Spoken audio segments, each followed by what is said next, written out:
নওশাদ সিদ্দিকী আসলে অসুবিধা হবে।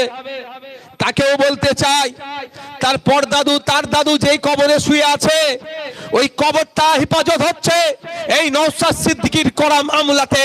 কোন মমতা ব্যানার্জি এই মামলা করেনি, এটা মাথায় থাকে যেন আপনাদের।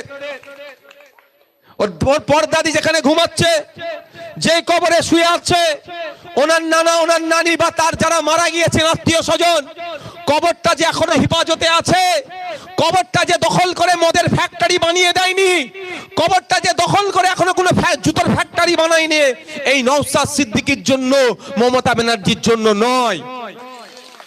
মামলাটা আমাদের মতো মানুষ করেছে। আমি আসলে অসুবিধে, আমি এসে কি কথা বলি ভাই? আমি এসে কোনো কাউকে মারো এই কথা কোনোদিন বলেছি?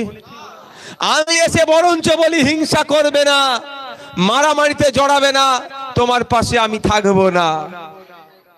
আমি এসে নারীর স্বাধীনতার কথা বলেছি, আমি এসে নারী শিক্ষার কথা বলেছি, আমি এসে বলি 1000 টাকা দিয়ে লক্ষ্মীর ভান্ডার মায়েদেরকে হবে না, 5000 টাকার ব্যবস্থা করতে হবে মায়েদের মাঝে।